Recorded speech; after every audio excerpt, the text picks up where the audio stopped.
Senhoras e senhores, boa tarde a todas e a todos. Sob a proteção de Deus, declaro aberta a presente sessão e convido a deputada Luciane Carminati para proceder à leitura da ata da sessão anterior. Boa tarde, presidente, deputado Padre Pedro, boa tarde a todos os colegas deputados, boa tarde a todos os servidores da SAP que estão aqui acompanhando insistentemente a votação e com muita esperança de sucesso. Eu quero fazer a leitura, então, da ata da 36ª sessão ordinária da primeira sessão legislativa da 20ª legislatura da Assembleia Legislativa do Estado de Santa Catarina, realizada em 4 de maio de 2023, sob a presidência do deputado Maurício Kudilac e a secretaria deputado Emerson Stein. Às 10 horas do dia 4 de maio de 2023, nesta cidade de Florianópolis, capital do estado de Santa Catarina, reuniu-se a Assembleia Legislativa em sessão ordinária. Havendo quórum regimental, o senhor presidente declarou abertos os trabalhos e convidou o senhor deputado Emerson Stein para, como secretário ad hoc, proceder à leitura da ata da sessão anterior, que, em consonância com o parágrafo 1º do artigo 106 do Regimento Interno, o senhor presidente deu-a por aprovada. Expediente. O senhor presidente comunicou que foi distribuído eletronicamente. Nas breves comunicações, fizeram uso da palavra os senhores deputados Napoleão Bernardes, Lunelli e Carlos Humberto. No grande expediente, neste horário destinado aos partidos políticos, fez uso da palavra o senhor PP Colasso, do PP. Ordem do dia. Foi aprovada a redação final exarada ao projeto de lei 002/2020. Na sequência, foram aprovados os pedidos de informações números 194 a 198 de 2023 e as moções 705 a 718 de 2023. O senhor presidente ainda deferiu os requerimentos de constituição de Frente Parlamentar números 87 a 92, bem como os requerimentos 1758 a 1767 e comunicou que encaminhará aos destinatários as indicações números 466 a 470 de 2023. Nas explicações pessoais, não houve oradores inscritos. Em seguida, o senhor presidente encerrou a sessão e convocou outra ordinária para terça-feira, no horário regimental. Para constar, eu, segundo secretário, lavrei a presente ata. É isso, presidente. Obrigado, deputada Luciane Carminati. Em discussão, a ata que acaba de ser lida. Não havendo quem queira discuti-la, a mesma está aprovada. Solicito à assessoria que proceda à distribuição do expediente. Breves comunicações. Primeira parte de nossa sessão de hoje, de acordo com o artigo 107, que vai até às 15 horas. Primeira oradora inscrita, deputada Luciane Carminati. Vossa Excelência, que se manifestará em breves comunicações, tem o tempo de até 10 minutos. Pela ordem, senhor presidente. Sem prejuízo da manifestação, pela ordem, deputado Tiago Zilli. Eu gostaria de cumprimentar os dois vereadores que estão nos visitando, o Bruno Machado Cesário, da cidade de Timbé do Sul, e o Paulo Sérgio Castanha, dois vereadores jovens que estão fazendo um grande trabalho, o Bruno ligado com o esporte, o Castanha ligado com a agricultura, tem aviário, sabe o que é a lida dos dias. Sejam bem-vindos aqui. Obrigado pela presença de vocês. Obrigado, presidente. Obrigado, deputada, pelo espaço. Ok, agora sim, sem prejuízo da fala, por até 10 minutos, deputada Luciane Carminati. Mais uma vez, cumprimentando o presidente, também os deputados e a todos que estão acompanhando presencialmente e também de forma virtual esta sessão. Minha fala de hoje, ela será pontuada em 3 questões que eu julgo bem adequadas ao momento. Em primeiro lugar, trazer aqui o sentimento dos educadores da rede pública estadual de Santa Catarina. Nós estamos no mês de maio, já quase na metade do mês de maio, e os educadores catarinenses acompanham as tratativas, as respostas com relação à atuação da Secretaria de Estado de Educação com muita expectativa. Nós tivemos a criação de um grupo de trabalho, inclusive criado por portaria da Secretaria de Estado da Educação, e esse grupo de trabalho, esta comissão, está discutindo algo que ficou do governo anterior, que é o achatamento na carreira do magistério. Muitos talvez não estão lembrados, mas nós temos denunciado isso desde sempre. E nos últimos anos, o que aconteceu é que os professores que se formam, que chegam na escola hoje, acabam recebendo a mesma remuneração daqueles profissionais da educação que estão na metade da sua carreira. Então, como um professor que está com a carreira há 15, 20 anos, ou final de carreira, ou já aposentado, perdendo 14% da sua remuneração, enxerga um salário achatado. Esse é um drama que o magistério público catarinense vive ao longo dos últimos anos, e nós esperamos que, ao criar esta portaria, né, esta comissão, através de ato normativo oficial, se dê respostas, porque Santa Catarina continua com incremento no Fundeb. Nós aprovamos a lei lá atrás, em 2020, do novo Fundeb, que é o financiamento da educação básica, e que, portanto, nós temos uma previsão constitucional de aumento do repasse da União para todos os estados e municípios. E, nesse sentido, há uma expectativa. Assim como há expectativa em relação à garantia de editais para mestrado e doutorado, como há garantia também, uma expectativa grande, de que não se volte para trás, nomeando diretores que hoje, em primeiro lugar, para serem diretores das unidades escolares, precisam apresentar um plano de trabalho aprovado pela comunidade e depois passar pelo crivo das eleições da comunidade escolar. Nós não queremos, não admitiremos que aquele passado que ronda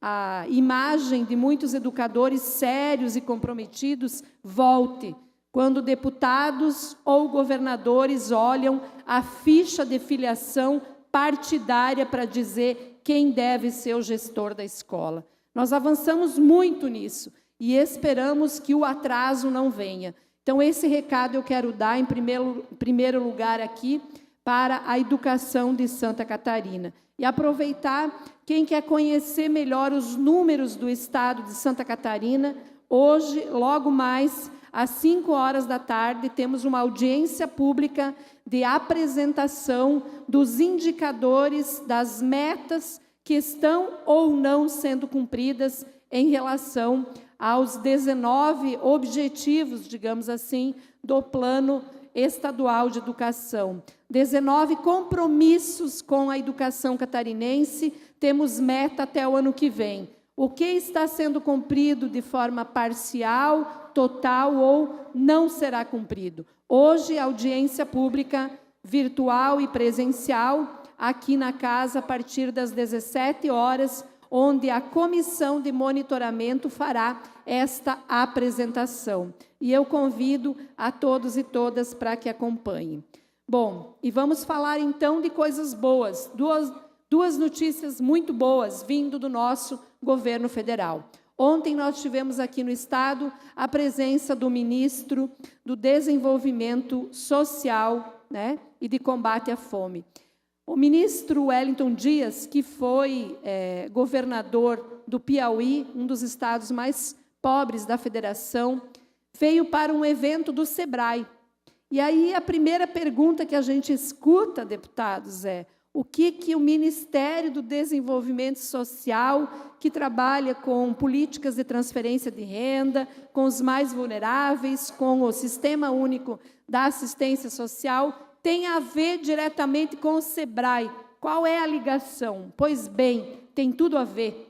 A fala do ministro foi espetacular quando ele disse: nós queremos envolver os mais pobres que recebem programas de transferência de renda, a exemplo do Bolsa Família, diretamente no trabalho que o SEBRAE faz, porque o SEBRAE também trabalha com os pequenos, e o Ministério do Desenvolvimento Social e Combate à Fome trabalha com os pequenos.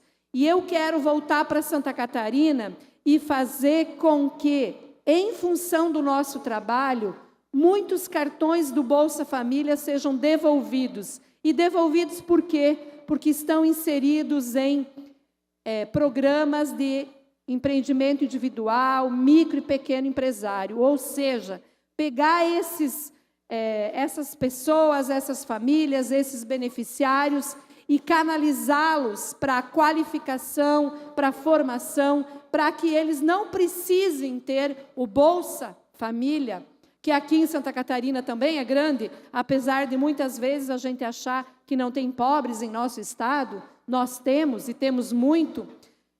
É esse o debate que o Ministério do Desenvolvimento Social veio fazer, e eu quero trazer aqui a riqueza disso. O SEBRAE, como um grande parceiro, que já era parceiro, continua como um grande parceiro do Ministério do Desenvolvimento Social, criando empreendimentos e garantindo a autonomia, porque eu tenho certeza que não tem coisa melhor do que a gente viver do suor do nosso trabalho, da nossa renda e se tornar digno, de pé, para olhar para os nossos filhos e dar esse exemplo. Então, achei muito importante que a gente tenha esse olhar para o país todo. E uma outra grande boa notícia, o ano passado a gente discutia muito o tal do orçamento secreto que foi criado no governo anterior para tentar reverter os votos na urna. Felizmente não deu, mas olha o que o nosso governo faz agora. 3 bilhões que eram do orçamento secreto, agora vão chegar a todos os estados e municípios do país. O Ministério da Saúde publicou uma portaria na última quarta-feira, dia 4 de maio, para a destinação de 3 bilhões que vieram para o Ministério da Saúde depois que o Supremo Tribunal Federal declarou inconstitucional o orçamento secreto do ex-presidente. O nosso governo está fazendo algo totalmente oposto ao anterior. Está colocando esses recursos à disposição de estados e municípios para serem usados em ações de estruturação ou até de assistência emergencial ao custeio, tanto na atenção primária quanto na especializada. Para que as pessoas que estão nos ouvindo possam entender para onde vai esse recurso, eu dou exemplo aqui. Quem está lá no município, bate lá no posto de saúde, né? Lá no pronto atendimento, deputado Tiago, né? Lá nas nossas UPAs, sabe do que eu estou falando. É para que os 3 bi que era do orçamento secreto? É para compra de equipamentos médicos e odontológicos, reforma de unidades de saúde, construção e reforma de centros de atenção psicossocial, construção e reforma e ampliação dos centros especializados em reabilitação e renovação das frotas do SAMU. Entre as ações emergenciais, também pode ser financiado as equipes multiprofissionais, as equipes de saúde da família, saúde bucal, centros de especialidade odontológica, além do custeio circunstancial de unidades públicas ou privadas, sem fins lucrativos e conveniadas. Para implementar qualquer um desses projetos, basta que o gestor estadual ou municipal apresente uma proposta de execução dentro dos critérios técnicos detalhados no portal do Fundo Nacional de Saúde. Os projetos serão autorizados com base... 30 segundos para concluir, deputada. Os projetos serão, então, autorizados com base na adequação do pedido e na disponibilidade de recursos. E aqui, volto a dizer, não tem sigla partidária. O dinheiro é público e vai depender da capacidade técnica de apresentação dos projetos de cada gestor. É assim que tem que ser lá, é assim que tem que ser aqui. Sem indicação política lá, sem indicação política aqui. Obrigada. Feita a manifestação, deputada Luciane Carminati. Na sequência, inscrito em breves comunicações, deputado Carlos Humberto. Vossa Excelência, que fará uso da palavra, tem o tempo de até 10 minutos. Presidente, questão de ordem. Pela Agradecer ordem. a presença do vereador e secretário de Educação do município de Balneário Camboriú, Marcelo Achute, nosso amigo, faz um brilhante trabalho à frente da sua secretaria no município. Deixar aqui o nosso abraço e da Casa Legislativa também. Obrigado. Feita a manifestação. Agora sim, por até 10 minutos, deputado Carlos Humberto.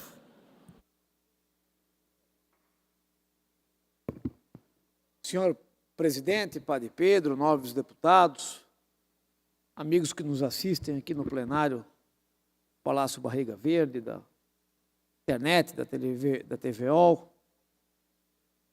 o motivo que me traz à tribuna nessa tarde é uma indicação que fizemos ao senhor governador do estado de Santa Catarina e à Secretaria de Estado da Infraestrutura por uma demanda muito importante do litoral norte do estado de Santa Catarina, mais precisamente dos municípios de Itapema e Camboriú.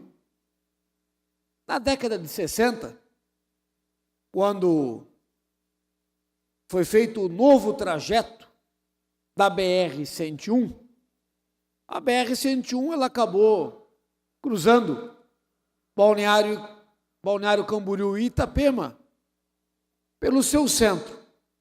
E o antigo traçado, que ficou esquecido, em parte, pode auxiliar muito essa região por conta de uma BR estrangulada, com a sua capacidade muito acima daquilo do que é normal, e esse antigo traçado, que no sentido Itapema, Camboriú, passa pela rua 902, ali no bairro Sertãozinho, e vai terminar na rua Rio Amazonas, exatamente pelo Morro do Encano. Eu até fiz uma animação, acho que está aqui com vocês, se pudesse passar, por favor. BR-101 Itapema. Aqui é o bairro Sertãozinho. E esse é o Morro do Encano, antiga BR-101. Rua 902, subida do morro.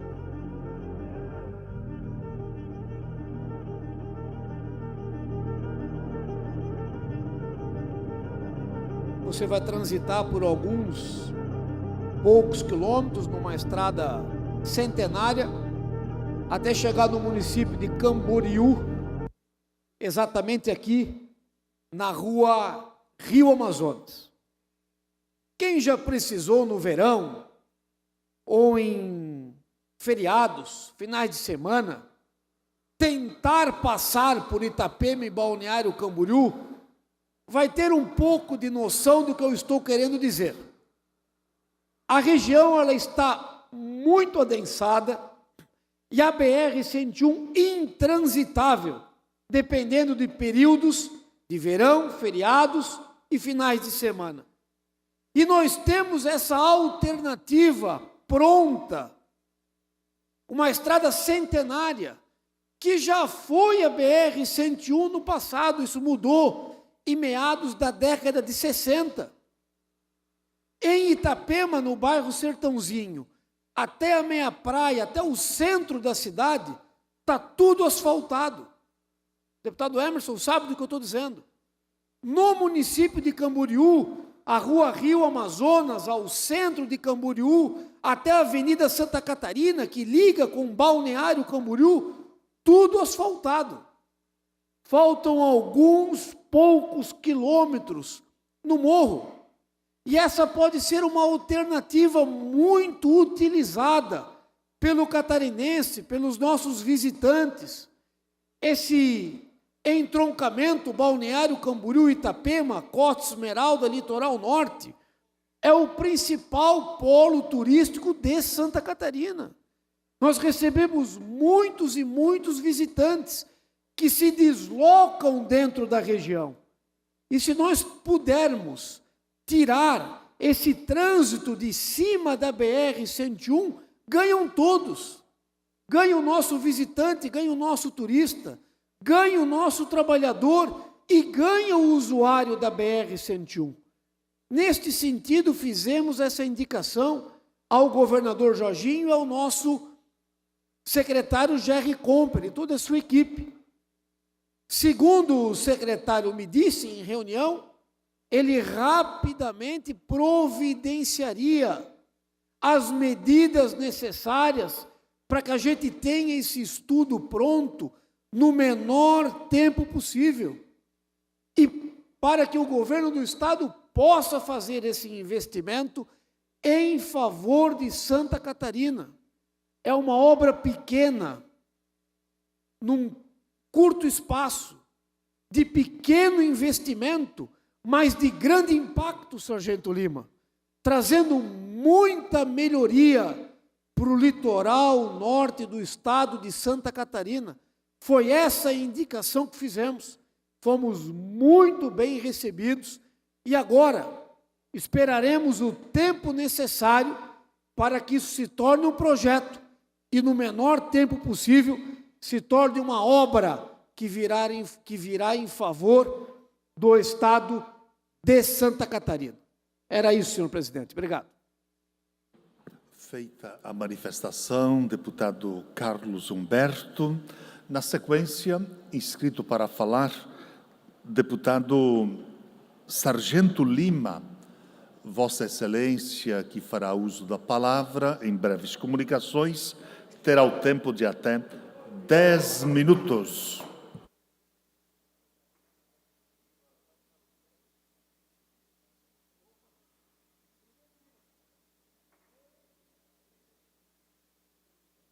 Boa tarde, deputado Padre Pedro Baldiceira, que preside essa sessão. Boa tarde, nobres colegas deputados. O tema que me traz à tribuna no dia de hoje é o Estado de Santa Catarina. Tenho acompanhado nas minhas redes sociais vários pedidos de todas as naturezas e de todas as formas ao governador Jorginho Melo. Governador, chama o aprovado. Governador, estrada. Governador, ponte. Governador, infraestrutura. Governador, contrata. Governador, chama. E o cidadão catarinense ele tem que ter uma plena noção de que lá atrás da agronômica não tem uma máquina tocada por gnomos de fazer dinheiro. Não existe outra fonte de renda para o estado de Santa Catarina que não seja através do recolhimento de impostos. Isso é o básico do básico. Ele não tem um prêmio de mega-sena acumulado todo mês, ele não joga na trimania, ele depende, e quando eu falo ele, não é o governador Jorginho Melo, é o governo do estado de Santa Catarina, ele depende de arrecadação. Ponto. Não existe outra forma de se conseguir dinheiro para atender todas essas demandas que é chegada ao Executivo. E essa preocupação de manter esse fluxo aberto, funcionando, que é a entrada mesmo através da captação recolhida através dos impostos, que não seja investindo. Não existe outra fórmula mágica. Se algum outro gênio tiver uma fórmula mágica, coloque no papel e venda por uma fortuna. Outra forma de se conseguir dinheiro que não seja pela arrecadação. E essa preocupação ela vem de 4 anos como deputado estadual, venho acompanhando em todo o estado de Santa Catarina. É um problema acompanhado pelo governador Jorginho Melo, é um problema acompanhado por toda a sua equipe de secretários, a nossa preocupação com os investimentos que são feitos no estado de Santa Catarina. Investimentos sem os quais não tem como remunerar o servidor. Ponto. E o nosso calcanhar de Aquiles era o abastecimento de energia elétrica no estado de Santa Catarina. Essa é uma providência que deveria ter sido tomada por governos anteriores, pois nós perdemos indústrias para o estado do Paraná em grande número, justamente pela oscilação e pela baixa capacidade de oferecer energia elétrica para as empresas que se instalam aqui. E quando eu falo empresas, é da indústria e da agroindústria. É da indústria metal-mecânica pesada, é da indústria metal-mecânica leve, é da agroindústria, e nós estamos perdendo arrecadação por isso. E na manhã de hoje, uma notícia extraordinária para todos nós, que foi o lançamento da terceira etapa do corredor elétrico do estado de Santa Catarina, com investimentos na ordem de 4,5 bilhões de reais. 4,5 bilhões. Importantíssimo isso, para sustentar, para que consiga fixar os nossos empreendedores no estado de Santa Catarina, para que o estado possa arrecadar e oferecer o melhor para o cidadão. Sem dinheiro não se faz milagre, não existe outra fórmula mágica. E esses recursos que irão ser investidos de 2023 até 2026 contemplam, além dos 500 quilômetros de energia trifásica, que é o que falta lá para o homem do campo. Tá? E quando eu falo homem do campo, lembre-se que o alicerce da nossa economia no estado está no agronegócio.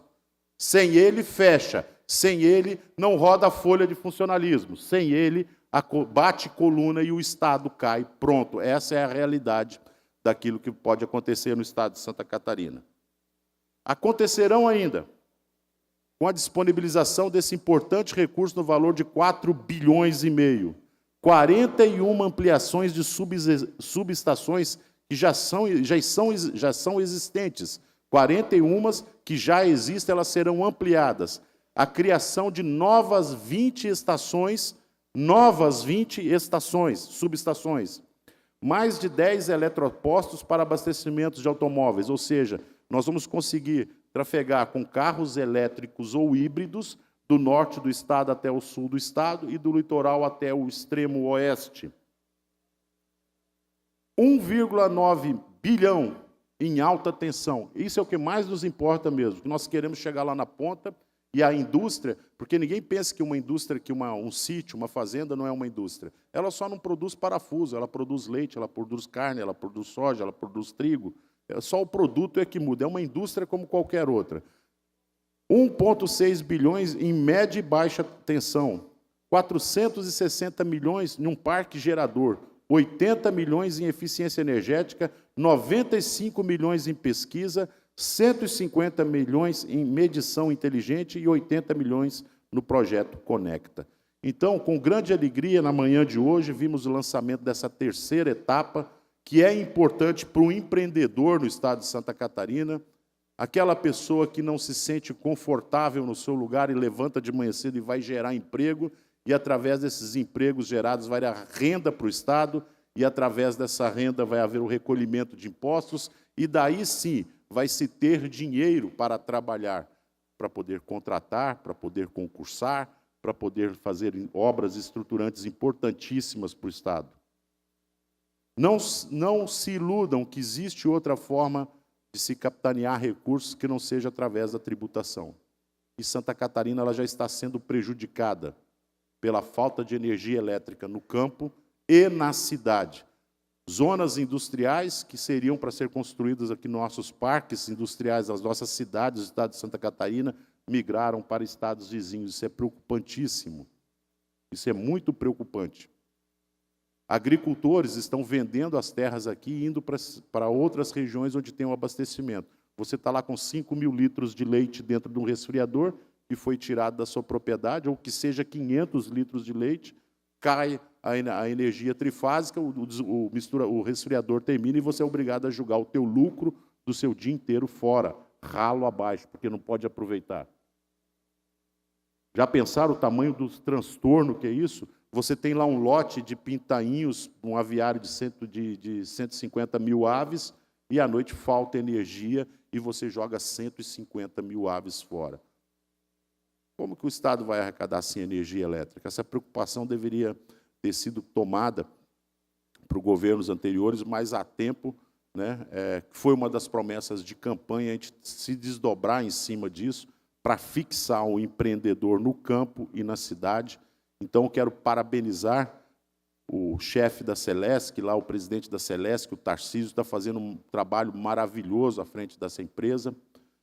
O governador Jorginho Melo está cumprindo aquilo que foi acordado na eleição. Isso é importantíssimo, né? Que a gente tenha essa segurança. Parabenizar aqueles que tiveram paciência, porque nada pode ser feito às pressas, de forma mal feita, como já foi em situações anteriores, que não está lotando, né, essa empresa Celesc, que deveria receber o maior respeito, com cargos políticos lá dentro, com pessoas que não sabiam diferenciar um poste de uma árvore. Agora sim está dando muita responsabilidade para a tecnicidade, né? Tirava lá servidores públicos da função objetiva dele, lá na ponta lá, da função primária, para colocar lá dentro lá. Por isso que a coisa não funcionava. Por isso que a coisa não andava. Então, quero parabenizar o presidente Tarcísio, da Celesc, parabenizar o governador Jorginho Melo, parabenizar todos os deputados que estavam hoje de manhã com a gente lá assistindo esse importante evento. Tá? Isso aí é garantir para que Santa Catarina tenha um dia de amanhã. Tem um dia de amanhã. Já falta, já nos é o bastante a insegurança no campo, diante de 500 famílias que têm um machado sobre sua cabeça, com medo de perder suas terras, em relação à questão indígena, mais outras 500 famílias com medo dos invasores do MST, com medo de movimentos quilombolas. Assim ninguém vai investir no campo. Dessa forma ninguém vai investir. E essas pessoas migram para a cidade e aumenta ainda o nosso problema social dentro dos grandes centros, como acontece com a minha cidade, Joinville, que recebe centenas e centenas de pessoas semanalmente, às vezes, e nós temos que absorver esse impacto social na nossa cidade. Muito obrigado, presidente. Obrigado também, deputado Sargento Lima.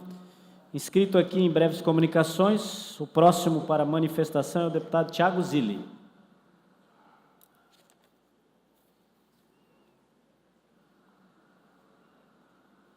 Deputado Thiago Zilli tem um prazo de até 10 minutos.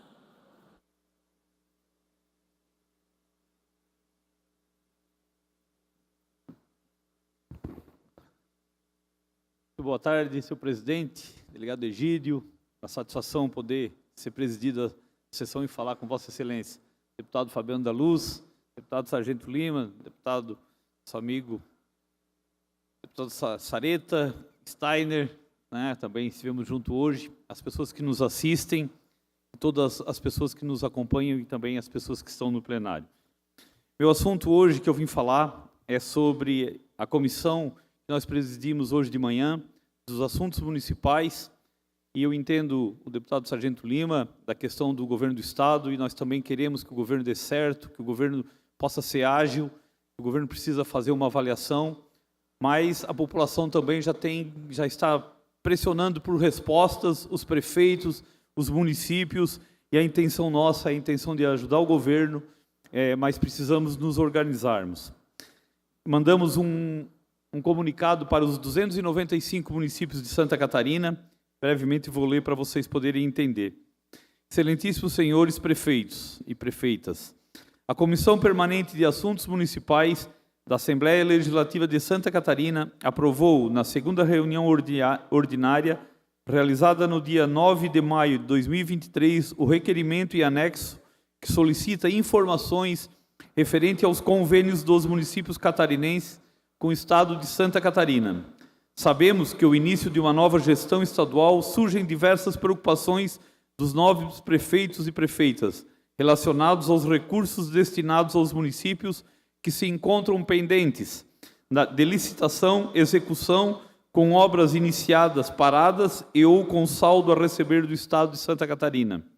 Nossa intenção, enquanto comissão que trata dos assuntos referentes aos municípios catarinenses, é realizar um levantamento real da situação em todo o Estado de Santa Catarina e pleitear, junto ao chefe do Poder Executivo Estadual, respostas concretas e soluções para que a sociedade catarinense, a qual cada um dos senhores administra, com suas peculiaridades, necessidades e realidades, diferentes em cada município, mas todos com o mesmo objetivo, que é o de entregar à sociedade obras que proporcionam o desenvolvimento econômico, social e de infraestrutura, melhorando a qualidade de vida do seu munícipe.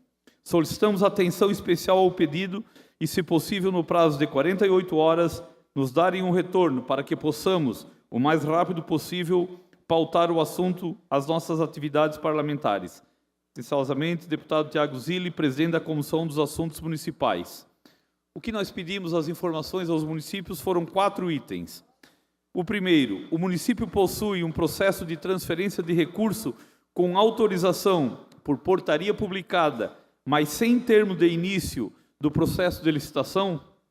O segundo, também com portaria publicada, mas com o início do processo de licitação, mas sem o início da obra.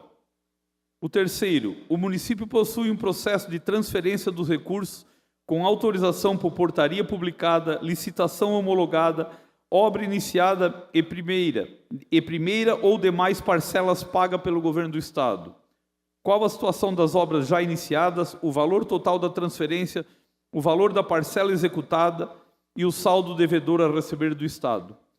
Nós fizemos isso porque todos estão defendendo a questão de investimento da infraestrutura. Estivemos com o secretário Jerry Comper e vimos a sua vontade de poder resolver os problemas, mas também as dificuldades que estamos enfrentando. E aí nós precisamos nos posicionar urgente, e para isso nós precisamos ter um diagnóstico de como que está o Estado, como é que está cada obra e cada município. É essa a nossa intenção, e que para que o governo do Estado também possa fazer a sua defesa, mas que tenha um prazo para poder dizer aos prefeitos, porque eles são cobrados diariamente pela sua população. E fizeram parte dessa comissão no dia de hoje de manhã, eu como presidente, o vice-presidente Napoleão Bernardes, Nilson Berlanda, Matheus Cadurim, o Marquito, deputado Neudi Sareta, que se encontra aqui, deputado Ivan Nates, e participaram, e foi aprovada por unanimidade. Então nós queríamos pedir que essa casa aprovasse esse pedido de informação para que os prefeitos possam também dar uma resposta para a sua população.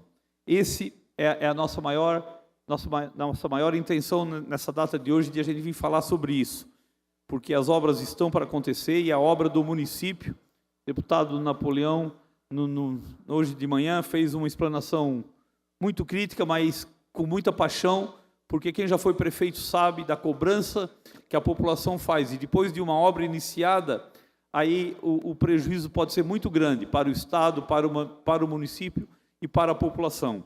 Então, esse foi o nosso objetivo e nós pedimos o apoio de todos. Também já aproveitar para cumprimentar, no final de semana, a todas as mães, deixar um abraço, um beijo, um carinho, mandar um beijo para minha mãe lá em Timbé do Sul, a dona Nair, que está sempre nos abençoando, está sempre nos protegendo. A todas as mães, a minha esposa, a Lucy, a Pupa, minha sogra, a mãe do meu neto que está para vir, o Santiago, que vai nascer este ano.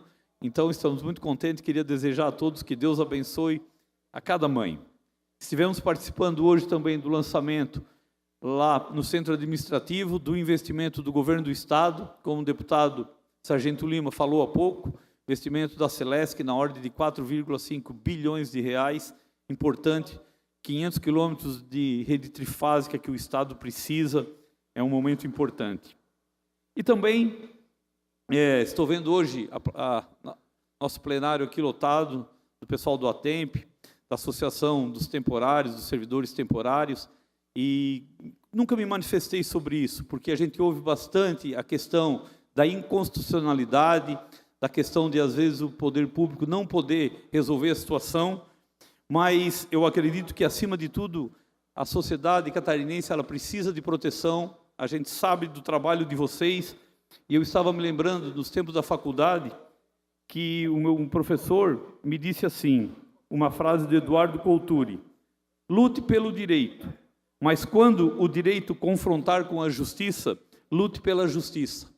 Independente da questão de se é constitucional ou não, eu acho que o princípio do direito à vida, o princípio do direito da população catarinense de ter o trabalho de vocês reconhecido, então nós queríamos pedir a todos que achássemos uma solução, porque é uma questão grave, mas uma questão de saúde, de segurança para toda a população.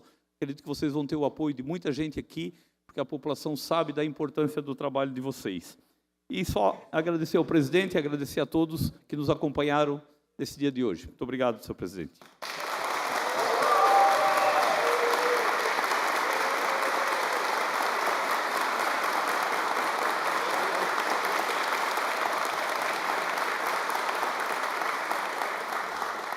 Obrigado, deputado Thiago Zilli. Próximo inscrito aqui é o deputado Fabiano da Luz. Muito obrigado, deputado delegado Egídio, meus colegas deputados, a quem nos acompanha. Eu sei que nós estamos em tempos de apreensão sobre tudo o que vem, o que pode acontecer, né? Como é que as coisas vão se ajustar. Eu tenho uma certa preocupação por alguns dados do ajuste fiscal que o governo do Estado vem fazendo. Depois da Lei Federal 194, de junho de 2022, aquela que reduziu o imposto dos combustíveis de 25% para 17%.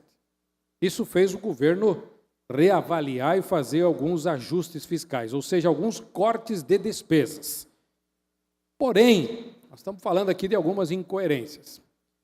O governo está cortando no total 947,8 milhões de reais. Ele está tirando da agricultura, pesca e desenvolvimento rural 112 milhões e meio. Da educação, o governo está fazendo um corte de 671,3 milhões. Da administração prisional e socioeducativo, o corte é de 118,6 milhões de reais. Da infraestrutura e mobilidade urbana, 44,2 milhões de reais. E da Secretaria da Saúde, o governo corta 3,2 milhões. São quase um bi. 947,8 milhões de reais que o governo está cortando para fazer o seu ajuste fiscal, para se ajustar na lei que reduziu de 25% para 17% o imposto dos combustíveis. Pois bem, e é justamente esse o ano que o governo tem que fazer a sua revisão dos benefícios concedidos a grandes empresas que chegam, nesse ano, a 22 bilhões de reais. É quase a metade do orçamento do Estado de Santa Catarina, esse ano previsto para 47 bi, o governo vai abrir mão de quase 22 bilhões para favorecer alguns setores empresariais. Alguns, vamos admitir, que precisam de competitividade, precisam ter uma regulamentação de imposto para se tornarem competitivos com outros estados, mas eu posso adiantar que quase a metade disso é coisa que não precisava, o governo está abrindo mão para beneficiar amigo daqui ou amigo dali, e que poderia muito bem, com uma ou duas empresas que o governo beneficia ao longo do ano, compensar todos esses cortes que ele está anunciando de 940 milhões. Se uma empresa está tendo benefício fiscal de 300 e poucos milhões, se uma empresa está tendo auxílio, transporte de 240 milhões de reais, se uma grande rede está tendo auxílio de 22 milhões por mês de ICMS, nós estamos falando de 3 empresas que têm mais de 1 bi por ano de benefício do Estado, mas ele corta de setores que são estratégicos, o sistema prisional, a educação, a infraestrutura, a saúde, a mobilidade urbana, a agricultura e pesca, desenvolvimento rural. Então, esse é o debate que esse ano nós temos que fazer nessa casa aqui. Tem que ser compreensivo com o governo? Nós temos que ser compreensivos com o governo. Mas nós temos que medir aonde é que o governo está cortando de áreas essenciais e aonde está se privilegiando setores que não precisam, que não merecem, mas que por forças obscuras conseguem esse mesmo valor em benefícios para os seus grandes negócios. Esse é o debate, presidente. Obrigado. Obrigado também, deputado Fabiano. Entramos no horário destinado aos partidos políticos. Hoje o primeiro horário é do bloco de Democracia, Inclusão Social e Igualdade, PT-PDT. Deputado Neude Sareta vai fazer uso da palavra. Tem o tempo de até 7 minutos, deputado. Senhor presidente, senhores deputados, senhoras deputadas, estimados catarinenses, também cumprimentar as pessoas que estão aqui acompanhando esta sessão, no anseio também da aprovação, né, da emenda constitucional que está tramitando nessa casa. Sejam todos bem-vindos e parabéns pela luta de vocês. Eu gostaria de destacar alguns assuntos, especialmente relacionados à saúde. Primeiro deles, que hoje de manhã participei na Secretaria de Estado da Saúde de uma reunião onde tratamos sobre a questão dos consórcios de saúde. Tramita, inclusive, nesta casa, projeto de lei 41/2023, de autoria do deputado Marcos Vieira, para regulamentar essa questão dos consórcios de saúde. E participamos hoje de um grupo de trabalho onde debatemos esta participação, inclusive a redação desse projeto, que deverá culminar num acordo, provavelmente através de um substitutivo do governo do Estado, para regulamentar isso que é tão importante, a participação dos consórcios. Nós já temos há anos esses consórcios, mas eles têm agora sido melhor regulamentados nos últimos anos, e especialmente os municípios pequenos dependem muito dos consórcios para a contratação da prestação de serviços da saúde, e esse encaminhamento foi bem feito, e acredito que nós vamos chegar a uma redação de consenso que possa posteriormente ser aprovada por essa casa. Ainda hoje de manhã, posteriormente a essa reunião, tive a oportunidade de ser recebido pela secretária de Saúde, onde conversamos e, mais uma vez, levantei a minha preocupação para nós termos definitivamente um projeto de lei que cria, deputado Stein, o Fundo Estadual de Combate ao Câncer. Apresentei esse projeto junto com as entidades que nos auxiliaram, foi aprovado aqui. E no início desse ano, o governador acabou vetando o projeto, depois nos chamou, deputado Napoleão, reconhecendo a importância do projeto e que conversamos para encontrarmos uma alternativa. Foi constituído um grupo de trabalho, inclusive, trabalhando uma redação alternativa para vir a essa casa, mas até o momento não veio ainda. Nós temos aqui o veto para ser apreciado. Então, paralelamente a isso, estamos tratando, e lembrei hoje a secretária que era fundamental que esse projeto, deputado Lima, viesse antes da apreciação do veto, porque aí a gente pode ter um encaminhamento e, quem sabe, até na questão na hora de analisar o veto, já tendo essa nova redação, podemos contemplar, já que aqui não se trata, não tem nenhuma questão de vaidade de autoria do projeto. Importante é esta questão do Fundo Estadual de Combate ao Câncer, das ações de combate ao câncer, da priorização e daquilo que é a angústia e é o desejo dos pacientes e também das entidades relacionadas ao tratamento do câncer. Uma outra questão que quero tratar aqui é sobre essa questão da vacina, da vacinação.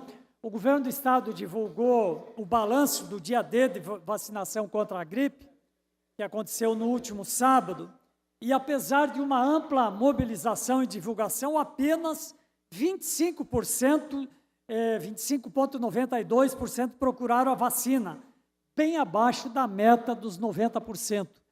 E o objetivo, portanto, de meta está longe de ser alcançado. As campanhas de vacinação vai até o dia 31 de maio, em todo o Estado. É importante que as pessoas que estão nos grupos prioritários, que devem buscar os pontos de vacinação para receber gratuitamente essa vacina. Lembrando que o aumento dos casos de influenza registrados nos últimos anos reforça a importância dessa vacinação para evitar casos graves e de morte. Veja o caso de 2001, nós tivemos 7.200 casos foram registrados, e em 2002, este número registrou 12.169. Já em 2003, ainda estamos no início quase do ano, 1.300 casos de doença já confirmados, com 87 óbitos. Então, é uma preocupação muito grande e a gente espera que essa campanha da vacinação continue e que seja procurado. É importante lembrar também que nós temos disponibilizado em todo o estado de Santa Catarina as vacinas chamadas bivalentes da Covid-19 para todos os adultos a partir de 18 anos. E apesar de estar disponível em toda a rede pública de saúde, apenas 4% dos adultos foram imunizados em Santa Catarina, de acordo com os dados do Ministério da Saúde.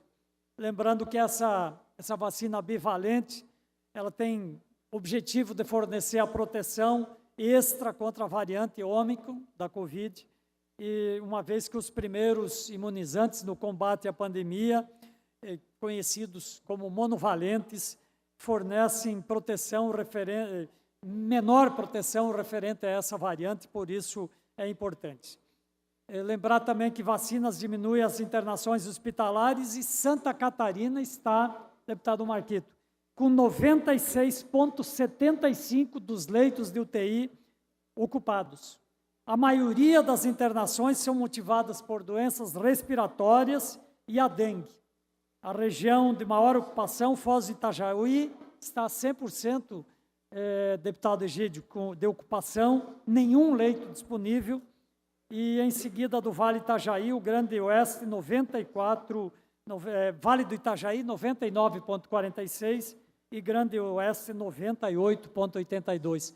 Portanto, há uma preocupação com os leitos de UTI e, como eu disse, grande parte são doenças respiratórias, doenças, inclusive, que podem ser prevenidas também com a vacinação. Então, senhor presidente, queria fazer esses destaques relacionados à área da saúde. Amanhã, na Comissão de Saúde, teremos também uma participação da Associação dos Doentes com Fibromialgia no Estado, e eu convido também a todos que puderem participar e acompanhar essa reunião. Muito obrigado. Obrigado também, deputado Andy Sareto. Próximo horário é do PSOL, também com a concordância do deputado PP. Cedeu o tempo, Vossa Excelência, deputado Marquito, tem o prazo de até 8 minutos. Obrigado, senhor presidente. Quero primeiro agradecer a gentileza do Partido Progressistas pela disposição do tempo. Quero cumprimentar todos e todas. Inicialmente, queria aqui trazer à tribuna uma proposta, um projeto de lei que acabamos de protocolar enquanto mandato, mas também especialmente como presidente da Comissão de Turismo e Meio Ambiente desta Casa, o projeto de lei que tem como ementa principal que dispõe sobre a política de gestão de resíduos sólidos orgânicos urbanos, domiciliares ou equiparados em Santa Catarina. É o projeto de lei conhecido como a Lei da Compostagem. Foi construída esse projeto de lei em várias mãos pela sociedade civil, servidores também das áreas afins, bem como a nossa equipe legislativa e jurídica, com o objetivo de traçar uma política para a gestão dos resíduos orgânicos através da compostagem nos nossos municípios, especialmente nos equipamentos públicos de atuação do Estado de Santa Catarina. É uma lei que busca auxiliar os municípios e os prefeitos catarinenses na busca de uma melhor gestão dos resíduos sólidos. Para quem acompanha, sabe o quanto que esse tema é um tema espinhoso hoje. Nós temos aí mais de 15 prefeitos e prefeituras indiciadas por conta da má gestão dos contratos e dos resíduos sólidos. Uma atividade econômica e uma atividade da gestão pública de responsabilidade dos municípios catarinenses e que são de altíssimo custo para os municípios. Quem já foi prefeito sabe que a limpeza urbana e a gestão de resíduos está entre os principais gastos públicos municipais das prefeituras. O nosso projeto de lei visa, como um dos objetivos, regrar o processo de gerenciamento desses resíduos sólidos. Como? Primeiro, orientando o município que estabeleça o seu Plano Municipal de Gerenciamento Integrado de Resíduos Sólidos, o PMGIS. Orientando o município que regre a sua prática e sua atividade do gerenciamento de resíduos sólidos através dos seus planos municipais de saneamento. Como? Criando metas progressivas de desvio do aterro sanitário desses resíduos. E o que é o resíduo orgânico? São os restos alimentares das cozinhas, seja dos domicílios, dos restaurantes, dos bares, das lanchonetes, também os resíduos de podas e jardinagens do município, bem como os resíduos industriais de origem orgânica.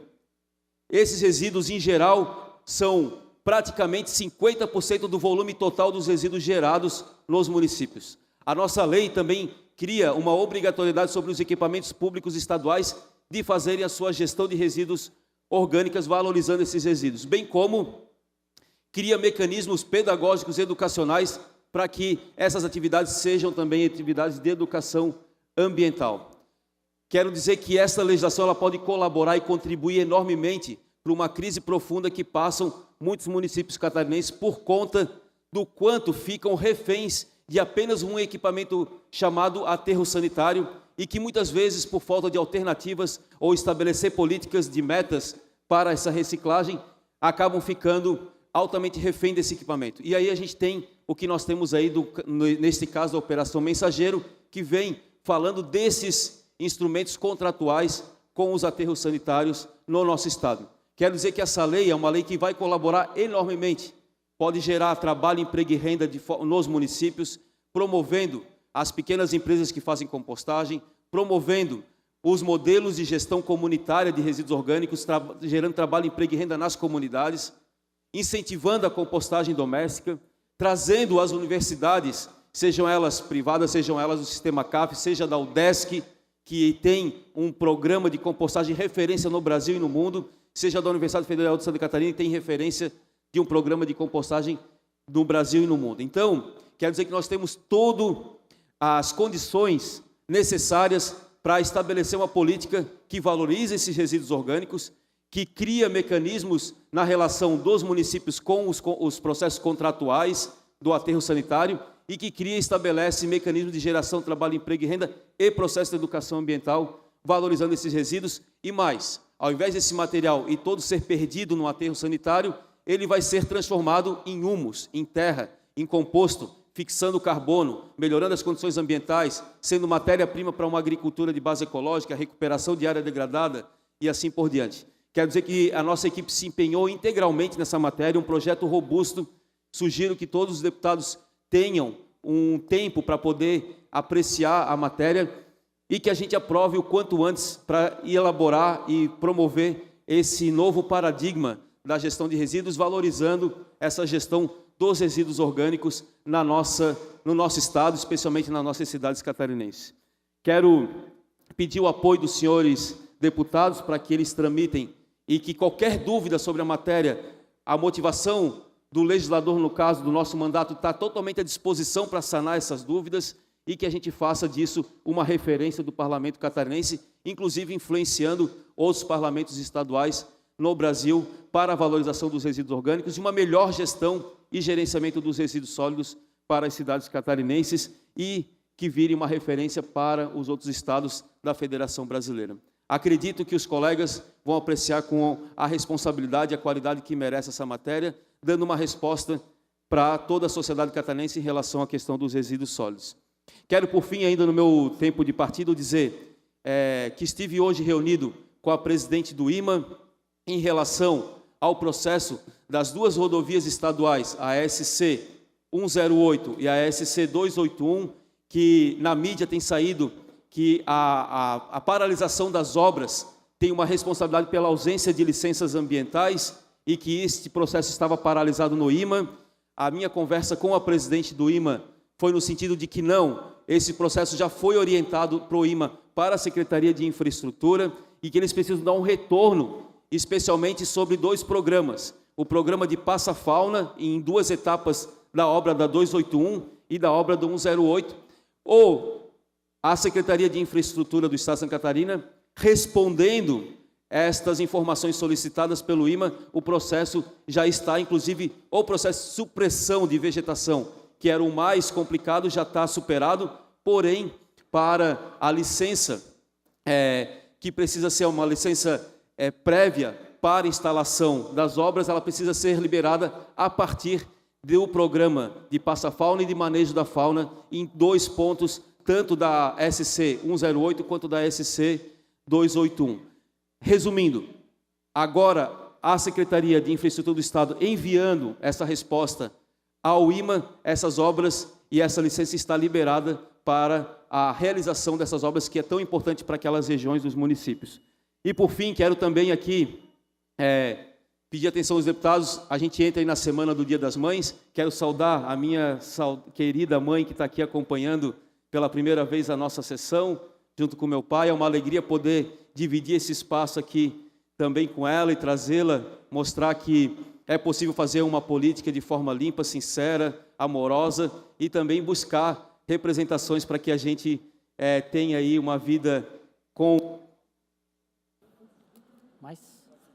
Mais 30 segundos? Obrigado.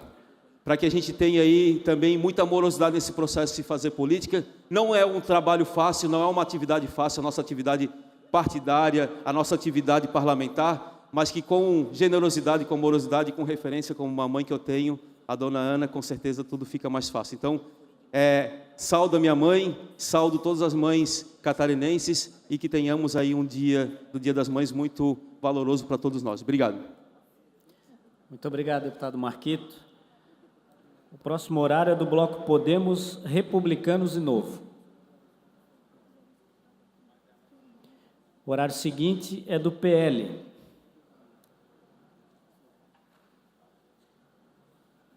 Deputado Ivan Nats tem a palavra por até 16 minutos.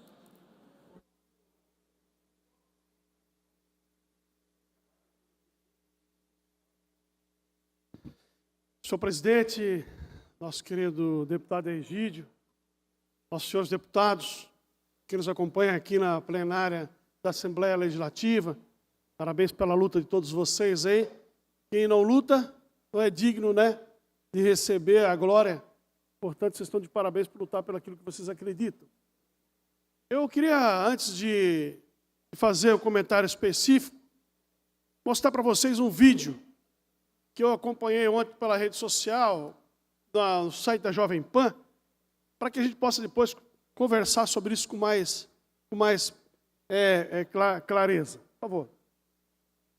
O vereador da cidade de Campinas, Paulo Búfalo, do PSOL, foi acusado de ter ajudado na invasão de um imóvel privado da cidade. O local foi ocupado pelo movimento de mulheres Olga Benário e a rede de apoio Maria Lúcia Petit, no final de abril. O dono do imóvel, que foi identificado como Álvaro, bateu boca com o parlamentar no meio da rua.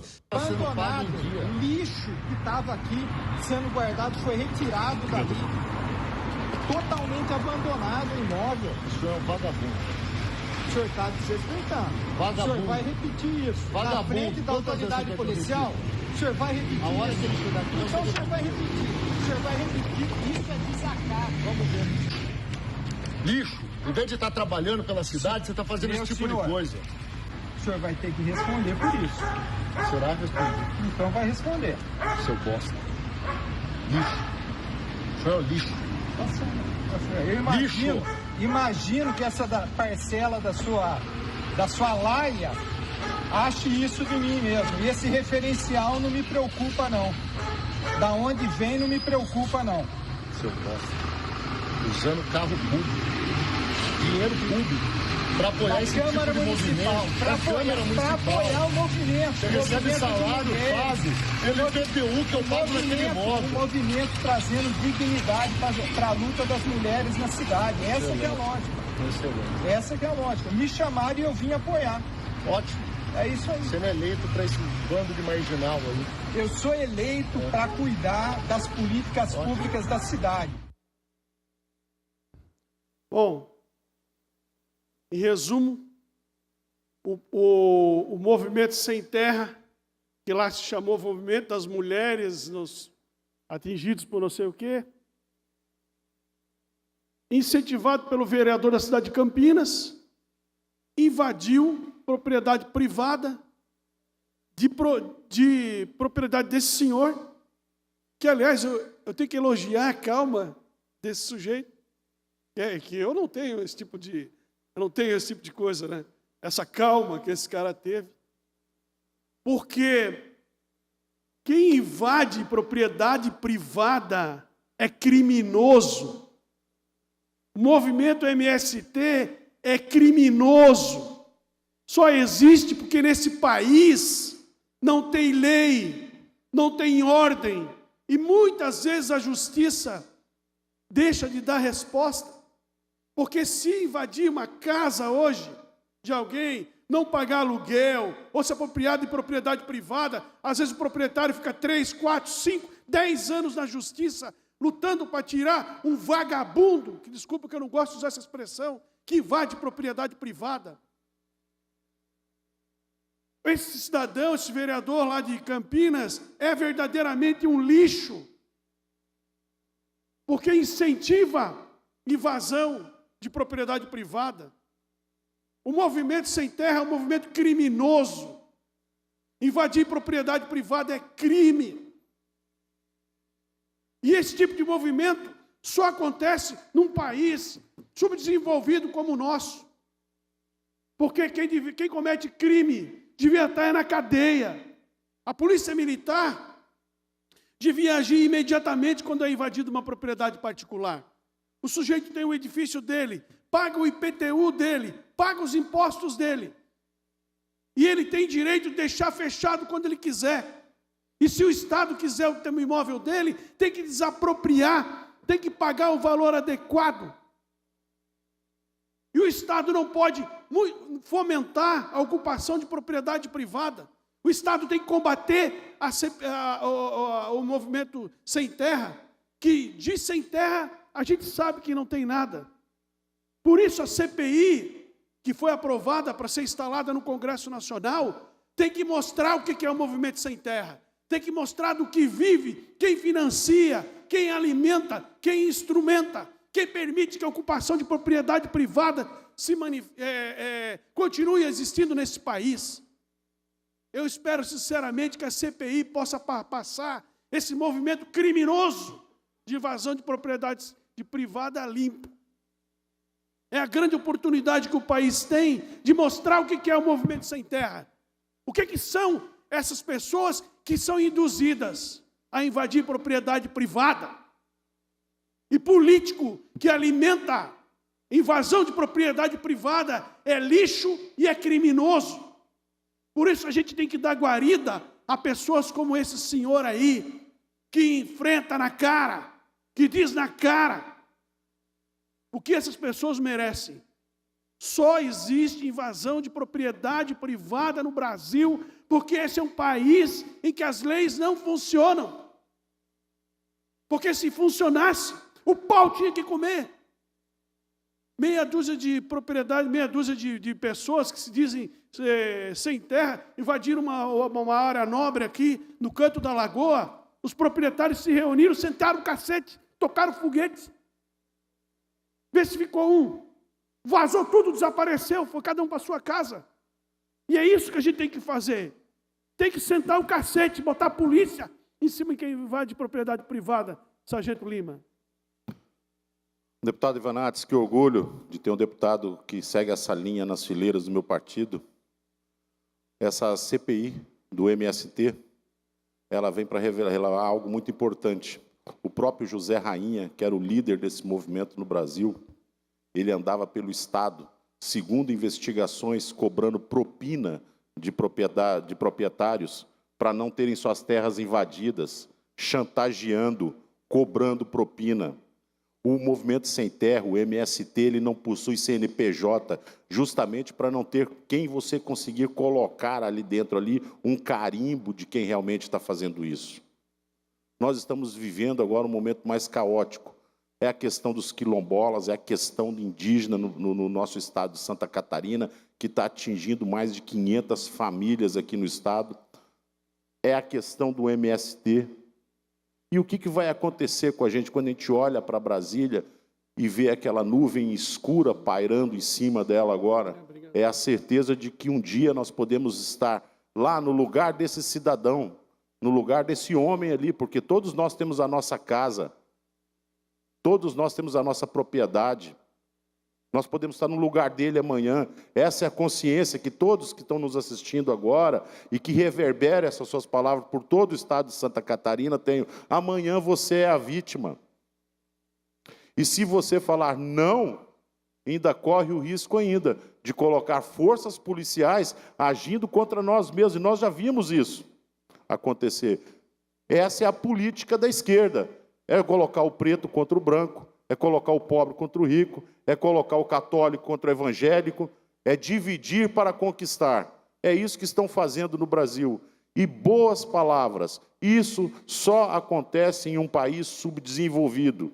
Isso só acontece onde impera a anarquia jurídica. Onde você encontra lá nesse meio desses bolsões de pessoas que são mal intencionadas. Se fossem bom intencionadas, não estavam sendo investigados por extorsão e chantagem, para poder aferir lucro político e assim movimentar um grande capital eleitoral dentro do país. Parabéns, deputado Ivanatos, por trazer esse assunto. Deputado Lima, por favor. No governo Bolsonaro, diminuiu significativamente a ocupação de terra. O movimento MST não cresceu, não apareceu.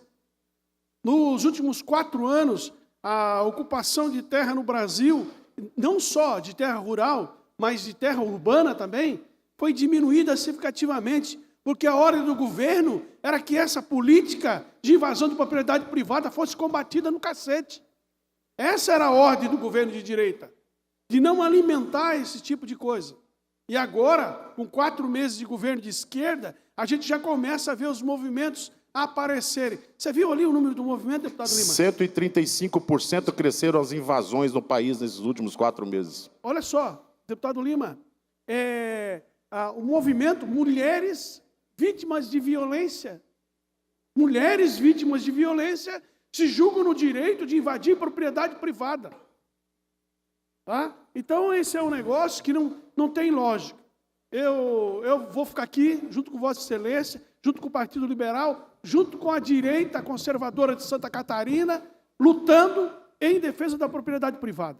Vossa Excelência pode contar sempre comigo, o partido pode contar sempre comigo com essa pauta. É um grande orgulho. Criminoso tem que ser tratado como criminoso. E quem invade propriedade privada é criminoso. Está na lei. Está na lei, não estou inventando. Está na lei. Está no Código Penal, está no Código Civil. E como criminoso tem que ser tratado, deputado Lima. Obrigado. É isso. Eu queria, antes de encerrar, deixar o vídeo mais uma vez aí, para quem não viu. Obrigado. Da cidade. Obrigado, deputado Ivanatos. Pode passar o vídeo mais uma vez? O vereador da cidade de Campinas, Paulo Búfalo, do PSOL, foi acusado de ter ajudado na invasão de um imóvel privado da cidade. O local foi ocupado pelo movimento de mulheres Olga Benário e a rede de apoio Maria Lúcia Petit, no final de abril. O dono do imóvel, que foi identificado como Álvaro, bateu boca com o parlamentar no meio da rua. Abandonado, o lixo que estava aqui sendo guardado foi retirado dali. Totalmente abandonado o imóvel. O senhor é um vagabundo.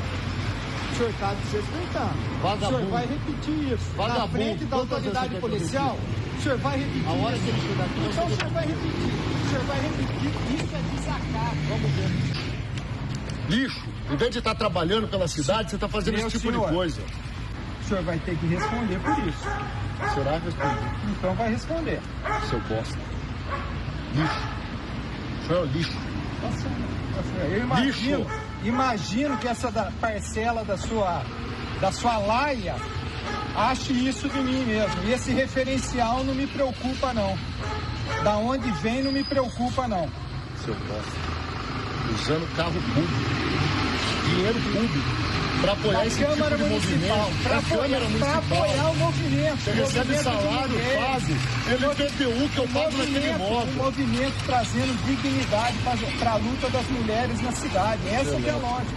Excelente. Essa que é a lógica. Me chamaram e eu...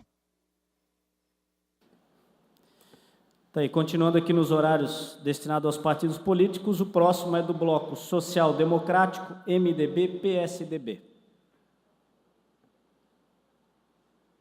O deputado Emerson Stai vai fazer o uso da palavra. Vossa Excelência tem o prazo de até 12 minutos.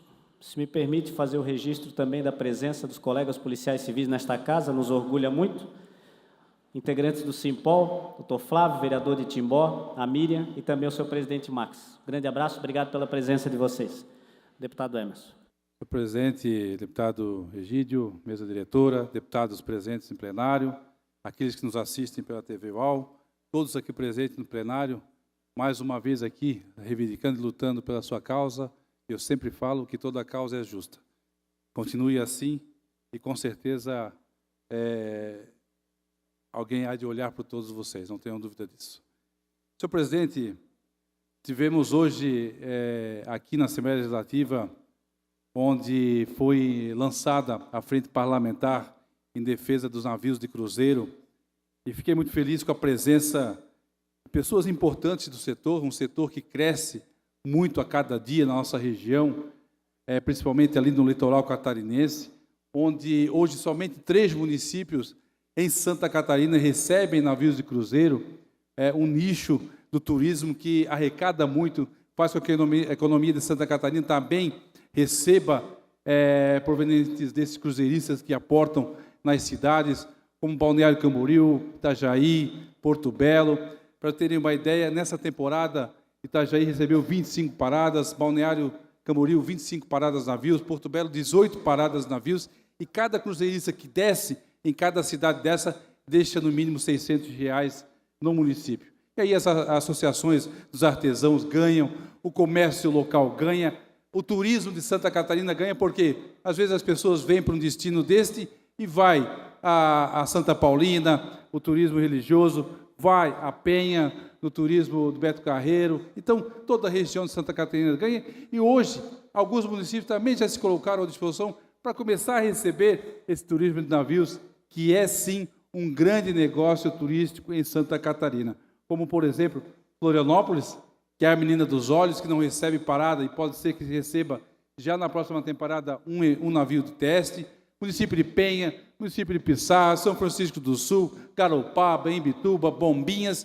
Então, a gente quer dizer que cada vez mais que se recebe navios de cruzeiro, é importante para as paradas que já existem. Por quê?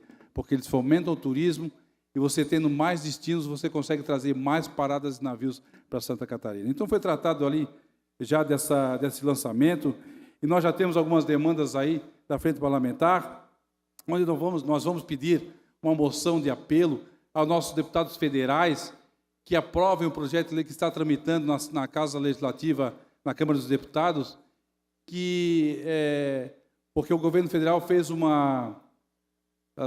processo onde os americanos que vêm de navio e os canadenses que têm que ter o visto. E aí existe um projeto de lei para que não seja necessário esse pedido de visto desses americanos, porque senão a gente também vai perder paradas de navios que eles já vêm sem o visto, desnecessário o visto, quem está no navio, porque eles já compram, quando compram suas passagens, apresentam. Então, isso é importante salientar aqui. Tivemos aqui o nosso secretário de Estado do Turismo, onde já queremos agradecer a presença dele, do governador Jorginho Melo, que está apoiando muito esse setor.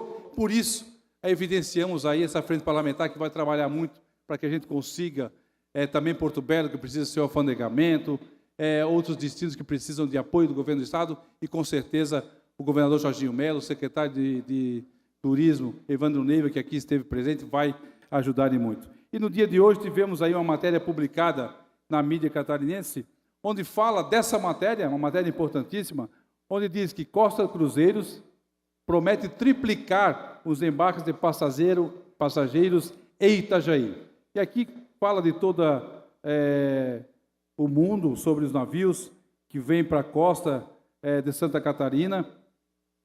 Nós tivemos uma temporada histórica na última agora, onde 26 milhões de reais foram investidos, injetados na economia catarinense, e promete aí praticamente dobrar esse valor de investimento na próxima temporada e também dobrar as paradas de navios em Santa Catarina. Então, ficamos muito contentes com essa frente parlamentar, onde instituímos hoje. Tivemos a presença lá do deputado Napoleão Bernardes, o deputado Antídio Lunelli também esteve presente, o deputado Mário Mota também esteve presente no lançamento da frente parlamentar. Então, setores do turismo, o prefeito de Pissarra esteve presente, Tiago Balti, presidente da Câmara de Florianópolis, João Cavalcini, esteve presente também, outros municípios aí que estão pleiteando, que se fizeram presente, e realmente foi de suma importância. Por isso, não me fiz presente no lançamento da terceira etapa da Celeste do governo estadual, onde já parabenizamos também o governador Jorginho Melo pelos investimentos futuros na Celeste, que a Celeste é uma empresa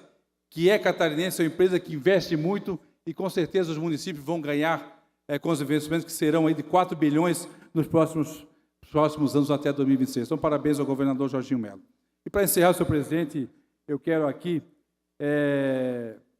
onde fizemos uma moção também de apelo ao governador Jorginho Melo, que reative uma fundação muito importante de Santa Catarina, que é a Fundação Nova Vida, que nós tínhamos em Florianópolis, que atendia vários municípios e várias entidades catarinenses, que lá muitas pessoas já conseguiram o que precisavam, uma cadeira de rodas, um aparelho, algo para os deficientes. Então, que a gente consiga reativar a Fundação Nova Vida, para que a gente dê um amparo às associações que precisam em vários municípios, às entidades que lá encontravam o amparo que é necessário. Então, a gente faz esse pedido aí.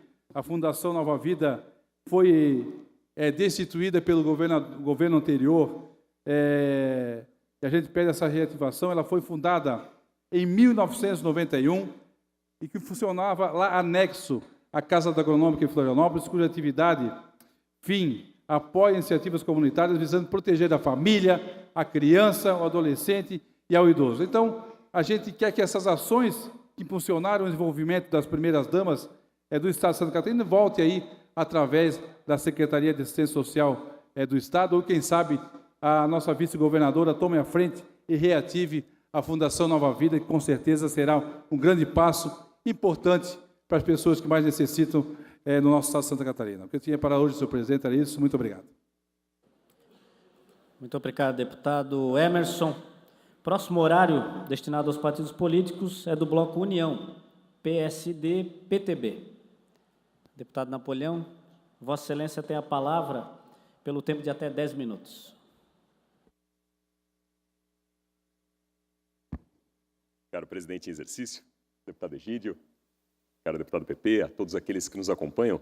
Querido deputado Egídio, trago hoje aqui à tribuna uma menção em relação ao bonito e importante trabalho que faz a Associação Renal Vida, não só em relação à região de Blumenau e o Vale Europeu, mas por uma grande parte de Santa Catarina. A Associação Renal Vida chega aos seus 23 anos e na noite dessa segunda-feira em Blumenau houve a passagem de comando, a troca das presidências. E é importante destacar que essa Associação Renal Vida, ela atende mais de 1.000 pacientes, deputado Emerson, no procedimento de hemodiálise por mês. Mais de 1.000 pacientes por mês no que diz respeito à hemodiálise. São mais de 10.000 sessões mensais de hemodiálise, das quais 87% através do Sistema Único de Saúde.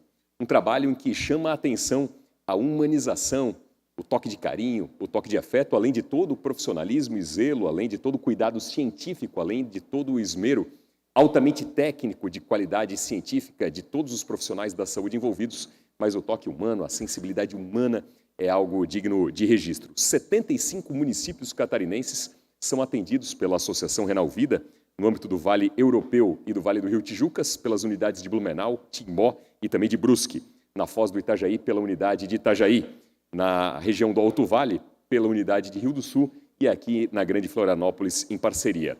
A região de Blumenau, a cidade de Blumenau, é tida, inclusive por lei e reconhecida por lei como a capital estadual dos transplantes, não por acaso. Só na questão dos transplantes renais, nessa parceria entre a Associação Renal Vida e o Hospital Santa Isabel, que é um destaque nacional e internacional no campo dos transplantes, foram mais de 2.000 transplantes até aqui realizados. Mas o que tocou, deputado Egídio, coração, alma, na noite de ontem, foi justamente em relação ao projeto Reaprender, ontem, inclusive, com a formatura dos seus 2 primeiros alunos. Porque aqueles pacientes que enfrentam a hemodiálise, eles, 3 dias por semana, ao longo de 4 horas por dia, 3 dias por semana, 4 horas em cada uma dessas sessões, eles estão lá naquele procedimento de hemodiálise. E aí a Fundação Renal Vida, a Associação Renal Vida, foi a primeira do Brasil a ter um projeto muito interessante, pioneiro, precursor, de vanguarda e que tem inspirado entidades do gênero do Brasil, que é justamente permitir aos pacientes e também aos seus acompanhantes, aos pacientes e aos seus acompanhantes que têm a oportunidade de estudarem nesse tempo, cursarem uma graduação, cursarem uma especialização.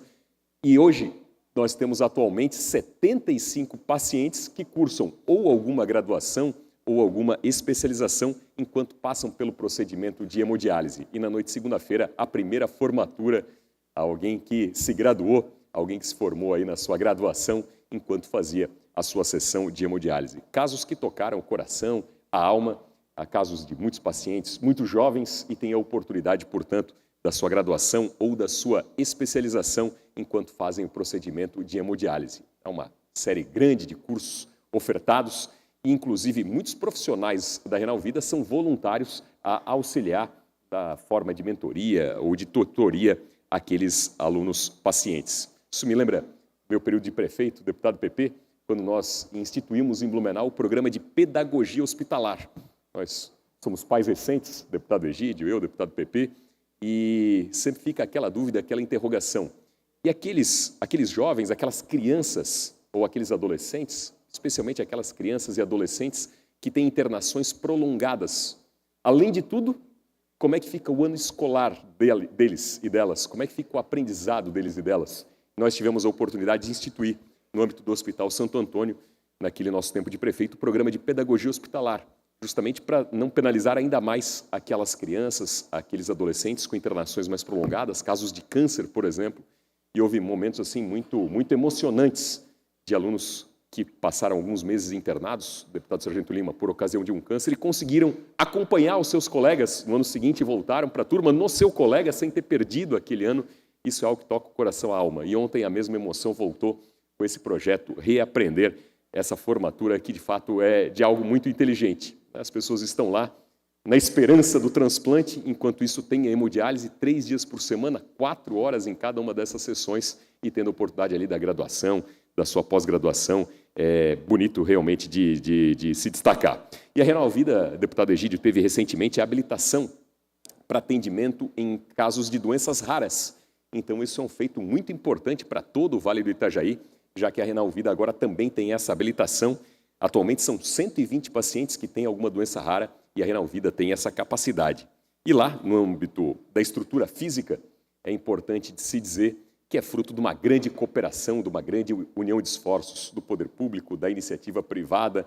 Enfim, é uma luta bonita e demonstra que a cooperação de fato faz a diferença, dar as mãos faz a diferença e o ditado popular é verdadeiro. A união faz a força. Então, o sentido do pronunciamento de hoje é fazer esse justo reconhecimento e reafirmar aqui o nosso grau de comprometimento com essa causa tão importante em favor da promoção da vida e da saúde. Obrigado, deputado Napoleão Bernardes. Faço cor à vossa manifestação por conhecermos a entidade Renal Vida, pelo trabalho social que faz, a importância, e esse projeto Reaprender é fantástico mesmo. Obrigado e parabéns pela sua manifestação. Bom, senhores e senhoras deputados, deputadas, não havendo mais oradores inscritos, aqui no tempo destinado aos partidos políticos, eu suspendo a presente sessão até às 16 horas, momento em que voltaremos com a ordem do dia. Está suspensa a presente sessão.